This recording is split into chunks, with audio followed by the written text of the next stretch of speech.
Actually 2018 में ये मसला पहले बार हमारे सामने आया था, मैं उस मीटिंग में था। तो हमने ही कहा था कि अगर आपके ऐसी समस्या है तो आओ गुरुद्वारे में नमाज अदा कर लेते हैं, और 2018 में गुरुद्वारा में नमाज अदा की गई थी। अच्छा। उसके बाद अब जुलाई के बाद फिर दोबारा से हालात आए, तो हमारे जो गुरुद्वारा प्रबंधक कमेटी, जो गुड़गांव के गुरुद्वारा प्रबंधक कमेटी के प्रधान है शेरदिल सिंह, उनके सामने ये मसला गया। उन्होंने कमेटी के सामने रखा तो कमेटी ने इजाज़त दे दी कि मुस्लिम जो है वो नमाज जो है गुरुद्वारा के परिसर में, जो जहाँ गुरु ग्रंथ साहब का प्रकाश होता है वहाँ तो नहीं, जो अलग से चाहे वो हाँ जो बेसमेंट है या बाहर है, तो वो उनको जगह दे दी जाए, वो नमाज अदा करें। तो वहाँ पर नमाज अदा हुई फिर? नहीं, नमाज अदा इसलिए नहीं हुई कि 19 तारीख को पहली नमाज अदा होनी थी। 19 तारीख को जुम्मा था, 19 तारीख को गुरु नानक का पर्व था। अच्छा। क्योंकि गुरु नानक का पर्व था तो रश बहुत था। पर जो हिंदू संगठन हैं, जो राइट विंग हैं हिंदुओं के, वो संगठन बाहर आके उन्होंने अपने प्ले कार्ड पेश कर दिए और उन्होंने नारे लगाने शुरू, गुरुद्वारा के बाहर नारे नूरे लगाने शुरू कर दिए। और उस दिन प्रेस भी बहुत आ गया, तो क्योंकि मैंने ही प्रेस को एड्रेस करना था, तो जब प्रेस आया और सारा कुछ आया तो मुस्लिम की तरफ से हमें मैसेज आ गया कि हम आज नमाज अदा नहीं करेंगे गुरुद्वारे में, ताकि कोई ऐसा कन्फ्लिक्ट ना हो। तो उनकी तरफ से अपने आप ही आ गया कि हम आज अदा नहीं कर देंगे, एक तो गुरुपुरब भी है और हम आज नमाज अदा नहीं करेंगे। आप पे भी प्रेशर बनाया हिंदू संगठन ने? ऐसा है कि वो तो कुदरती है, गुरुद्वारे में हर तरह के लोग होते हैं, हर तरह की कमेटियां होती हैं, कमेटी के हर कई किस्म के मेंबर भी होते हैं। तो कुछ लोग नोएडा से आए कि रवि इंदर सिंह थे, तो वो आए और उनके साथ कुछ आए, वो राइट विंग के, मेरे पास फ़ोटो भी है, वो बाकायदा उसके फ़ोटोज़ भी हैं आरएसएस के साथ, हिंदू महासभा के साथ। वो लोग आए, उन्होंने कहा गुरु तेग बहादुर की शहादत ऐसे हुई, वो मुसलमानों ने उनकी शहादत कर दी, आप मुसलमानों को ये कैसे दे रहे हो, इस बात की उन्होंने हमारे साथ सीधे चर्चा तो नहीं हुई। तो वो गुरुद्वारे में कुछ यूट्यूब वाले को अपना एड्रेस करते और वो चले गए, तो उसमें कोई ऐसी बात नहीं हुई। उन्होंने अपनी गुरु तेग बहादुर की शहादत पर अपनी किताबें को ज़रूर बांटी उन्होंने। तो जब मेरे से प्रेस वालों ने पूछा तो मैंने कहा ये सारा कुछ जो है मनगढ़ंत जो इतिहास है, ये पढ़ाया नहीं जाना चाहिए, ये इतिहास ऐसा है नहीं। गुरुओं के और मुगलों के संबंध खट्टे और मीठे रहे, और क्योंकि वो शासक थे, तो जो शासक के खिलाफ होंगे, जो उसका विरोध करेगा, तो उसका विरोध तो उसको सहना पड़ेगा। आज भी सरकार में यूएपी और टाडा और पोटा को हमने देखा, तो वो सहना पड़ेगा। तो सिखों ने उसका मुकाबला किया बाकायदा तौर पर। हमारा ये कोई मुगलों के साथ झगड़ा नहीं था, ना ही मुस्लिम के साथ झगड़ा था। हमें तो जो हरमंदिर साहब वाला जगह है, 85 गाँव अकबर बादशाह ने गुरु अमरदास जी की बेटी के नाम लगवा दिए, तो जहाँ ये सारा एरिया बना है। तो इसलिए इवन अगर आप देखें तो गुरु गोविंद सिंह जी के साथ जो फौज में पीर बुद्धू शाह के 500 साथी भी शहीद हो गए। मलेरकोटला का नवाब जो छोटे साहिबजादों को जब दीवारों में चिनने की बात सुचानंद के सामने आई, तो मलेरकोटला का नवाब बाइकआउट कर गया। उन्होंने कहा ये ठीक नहीं है, मैं इसके खिलाफ हूँ, और वो बाइकआउट कर खुले में नमाज पढ़ने का तो विरोध हो रहा है, बात ठीक है, लेकिन जब नमाज आप अपने गुरुद्वारे में पढ़ाने की बात करें तब आपका विरोध किस लिए?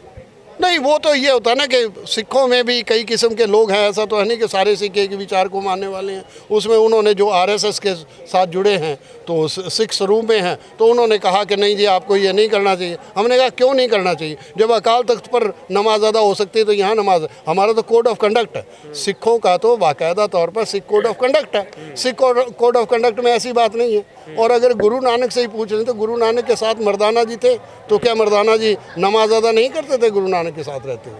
ये इशू ही गलत है। एक्चुअली नमाज का इशू है ही नहीं। इशू ये है कि मुस्लिम को डेमोरलाइज कर दिया जाए।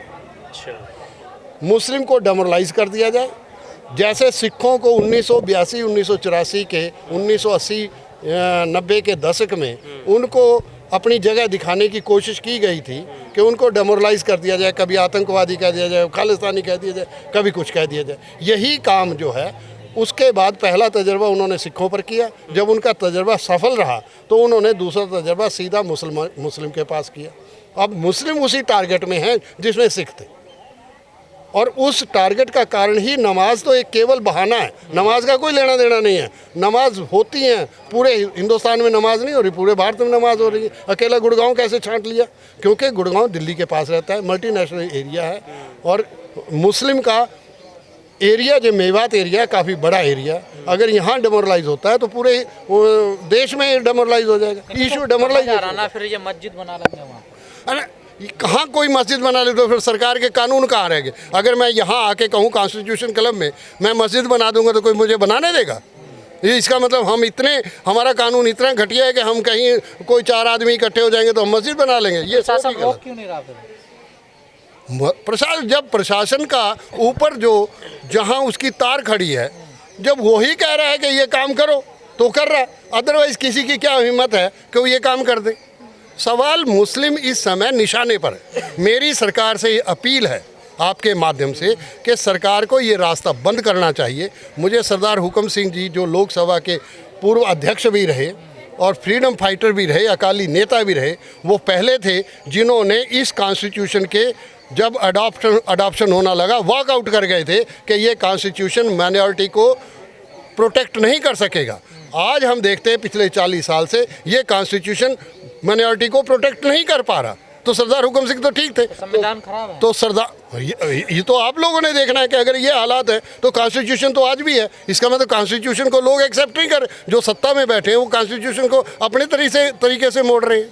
इसमें कौन सी बात तो है? ये तो भीमराव अंबेडकर ने पहले ही कह दिया था कि कॉन्स्टिट्यूशन कितना भी अच्छा हो या कितना भी कमजोर हो, उसको चलाने वालों पे डिपेंड करता है। सवाल ये है कि चलाने वाले भी तो इसी कॉन्स्टिट्यूशन के चुनाव से ही आए हैं ना। डॉक्टर अंबेडकर की ये बात भी गलत है कि डॉक्टर अंबेडकर, अगर डॉक्टर अंबेडकर, आज दलित की बात है, दलित के 67 मेंबर बीजेपी के सांसद हैं, अगर वो आज उनके ऊपर इतनी तकलीफ हो रही है तो उनको वापस आ जाना चाहिए। तो सरकार तो आज ही टूट गई, सरदार है कहाँ सरकार? इसका मतलब है कि दलित जो है एक तरफ आके कहता है ये काम करे। मैं इस बात का नहीं हूँ कि मैं दलित के खिलाफ हूँ, मेरा ये कहना नहीं है कि डॉक्टर अंबेडकर ने उस समय भी एक स्टेटमेंट दिया था कि मुसलमानों को भारत से चले जाना चाहिए। मैं डॉक्टर अंबेडकर की उस बात से सहमत नहीं हूँ, क्योंकि डॉक्टर अंबेडकर ने 341 आर्टिकल क्यों बना?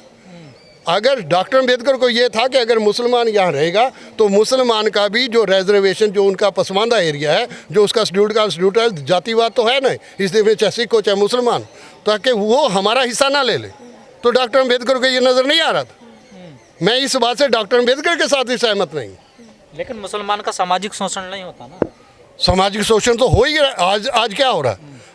आज उसका सामाजिक शोषण ही नहीं है, वो तो मुख्य धारा से ही अलग थलग हो गया। आज सामाजिक शोषण की तो बात ही खत्म हो गई। जैसे सिखों को 1982 में उस समय क्या हुआ था, मैंने आज भी बात कही कि 1982 में इशू क्या था? जल बंटवारा का इशू था, सतलुज का पानी का बंटवारे का इशू था। आपकी नज़र में नया संविधान बनना चाहिए क्या? तो उस समय मैं ये नहीं कह रहा कि नया संविधान तो अब ये है, हमने माना है। तो सरदार हुकम सिंह ने जब लोकसभा के अध्यक्ष बने तो आप जैसे पत्रकारों ने उनसे पूछा कि जिस कॉन्स्टिट्यूशन की धारणा के समय आप इसको अपोज कर गए थे, आप वॉकआउट कर गए थे, तो आज क्या उसी कॉन्स्टिट्यूशन को बचाएंगे, प्रोटेक्ट करेंगे? तो सरदार हुकम सिंह ने उस समय कह दिया था कि अब हमारे पास कोई और चारा नहीं, हम इस कॉन्स्टिट्यूशन के साथ खड़े हैं, जहाँ ज़रूरत पड़ेगी हम इसको अमेंडमेंट के लिए आगे लाएंगे। ऐसे ही तो हिंदू संगठन भी कह रहे हैं कि जो कॉन्स्टिट्यूशन है उसमें कुछ धाराएं ऐसी हैं जिनको बदलने की ज़रूरत है। तो हर तबके का व्यक्ति अगर ऐसे ही कहे कि कॉन्स्टिट्यूशन को हमें तब्दील करने की ज़रूरत है अपनी सहूलियत के हिसाब से, तो कॉन्स्टिट्यूशन में बचेगा क्या? नहीं, फिर आप इस बात को दूसरे ढंग से पेश करके, मेरा ये कहना है इशू ये नहीं है। इशू ये है कि कॉन्स्टिट्यूशन को आज जब हमने मान लिया, हम सारे शपथ ले रहे हैं, उस कॉन्स्टिट्यूशन को मान रहे हैं। हाँ, इस समय हम ये नहीं कह रहे कि कॉन्स्टिट्यूशन गलत है, हम ये कह रहे हैं कि कॉन्स्टिट्यूशन को चलाने वाले जिनके हाथ में वो मशीनरी आ गई है, वो इसको अपने तरीके से, अब ये 370 आर्टिकल को किस तरह अमेंड किया गया आपके सामने है। अभी किसान जो ये 3 कानून बने, वही कॉन्स्टिट्यूशन जो स्टेट सब्जेक्ट था उसको कैसे ला के खड़ा कर दिया। तो कॉन्स्टिट्यूशन को जिस ढंग से जिन हाथों में हम दे रहे हैं, तो हाथों में तो हम ही दे रहे हैं ना। जो देर आज हिंदू ऑर्गेनाइज क्यों हो गया? आज हिंदू को लामबंद क्यों किया जा रहा है? आज पिछले 14 से लेकर 21 तक हालात क्या बन रहे हैं? टोपी और दाढ़ी कैसे नजर आने लग गई है? तो इसका मतलब कहीं ना कहीं तो रास्ता है। तो आपको लगता है कि जो आम हिंदू है, जो खाने कमाने वाला तबका है, वो भी अब लामबंद हो रहा है इन संगठनों के साथ? आपके सामने है, जब 2019 में एक व्यक्ति के नाम पर, हिंदू सम्राट के नाम से वोट डाल रहा था, तो हिंदू ही डाल रहा था। सिख और मुसलमान ने तो वोट नहीं डाला। तो सिख और मुसलमान ने जब वोट नहीं डाला तो वोट किसने डाला? वोट तो हिंदू डाल रहा था ना। तो हिंदू को बताना पड़ेगा कि आप इस देश को क्या बनाना चाहते हैं। ये तो हिंदू का सवाल है, ये मेरा सवाल नहीं है। मैं तो ये ओपनली कहता हूँ, सरदार हुकम सिंह ने जो बात कही मैं उसी बात को दोहरा रहा हूँ। हमारे फ़र्ज़ बनता है कि ये हमारा देश है, चाहे वो सिख है चाहे मुसलमान है। ये तो हिंदू को सोचना है कि ये इस देश को देश बनाए रखना चाहता है या नहीं बनाए रखना चाहता, ये तो उसकी जिम्मेदारी। आज अगर नमाज अदा नहीं हो रही तो क्या मुसलमान हिंदू सारे के सारे कम्युनल हो गए? उनको सामने आके वहाँ खड़ा नहीं होना? अगर किसी मुसलमान की लिंचिंग होने लगे तो 10 जो हिंदू हैं वो सामने खड़े होकर नज़र क्यों देखते रहते? वो उसको ठीक क्यों नहीं करते? उसको रोकते क्यों नहीं? मैंने ये सवाल ये किया था जब पहलू खां की हत्या हुई। मैंने कहा उसको क्यों होने दिया जब आप सारे खड़े थे ना? क्यों खड़े थे? इसका मतलब आप भी कहीं ना कहीं इस बात को मानते हैं कि ये होना चाहिए। तो आपका कहना है कि एक देश में जो मेजॉरिटी है उनको ये डिसाइड करना चाहिए कि माइनॉरिटीज के साथ कैसा सदा ही मेजॉरिटी की ड्यूटी बनती है, मेजॉरिटी की ही जिम्मेदारी है कि माइनॉरिटी को वो अपने साथ लेकर चले। बड़े भाई की ज़रूरत है कि वो अपने छोटे भाइयों को अपने साथ लेकर चले, नहीं तो छोटा भाई तो किसी न किसी दिन तो वो बाहर निकलेगा ही, वो कहेगा नहीं मैं आपकी बात क्यों मानूं। तो ये तो बड़े भाई की जिम्मेदारी है जो अपने आप को 85% कह रहा है। मैं तो चौधरी चरण सिंह के कारण मैं तो ये कहता हूँ कि जो अपने आप को हिंदू कहता है वो तो 13% है, बाकी तो दलित है, बाकी तो शोषित है, बाकी तो कौन है, बाकी क्या है उसका, वो हिंदू हो या ना हो उसको क्या फ़र्क पड़ रहा है? दलित को तो मस्जिद मंदिर से कोई लेना देना है ही नहीं। दलित, ये तो दलित से पूछो जो 67 मेंबर वहाँ बैठे हैं संसद में, बीजेपी के 67 मेंबर बैठे हैं, एक मेंबर नहीं बैठा। और अगर 303 में से 67 हटा दो तो 235 कहाँ खड़ा है? दलित तो कहता है कि मस्जिद मंदिर से मुझे कोई लेना नहीं है, नहीं, से मुझे दूर रहना है। बात यह है कि लेना है या नहीं लेना उसको जाने कौन देता है मंदिर में? वह देश का राष्ट्रपति, माननीय राष्ट्रपति को मंदिर में चढ़ने नहीं दिया, इसलिए तो कहता है ना हमारा कोई लेना तो नहीं लेना देना तो फिर बाहर आ जाओ, फिर ओपन में आ जाओ। फिर ओपन में भी हमें रोटी भी खानी है, हमें प्रसाद भी लेना, हमें एंजॉय भी करना है, तो ये क्यों करता है फिर वो? मैंने ये बात रामविलास पासवान से पूछी थी कि आप उस समय क्या करते हैं? आप एक तरफ तो ये कहते हैं, एक तरफ ये कहते हैं, तो इसका मतलब उलझा, देश को उलझा के रखना। राजनीति कौन सी कर रहे हैं आप?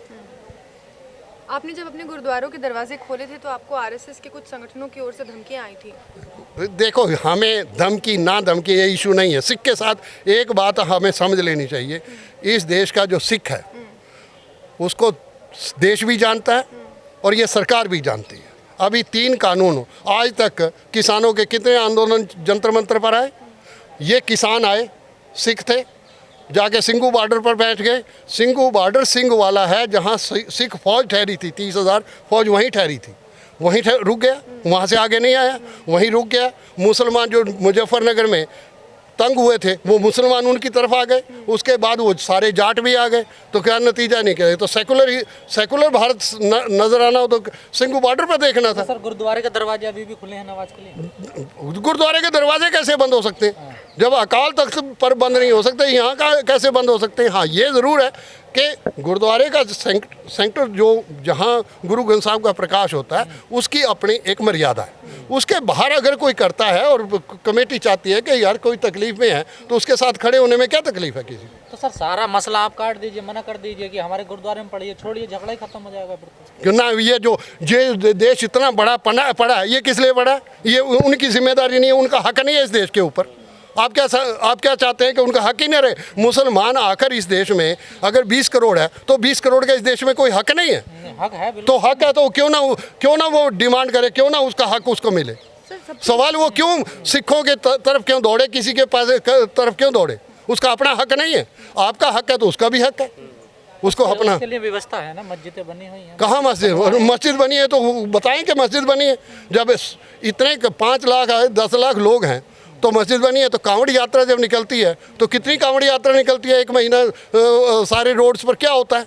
उसमें भी आप ही पत्रकार है ना, आपको ही पता होगा ना क्या होता है।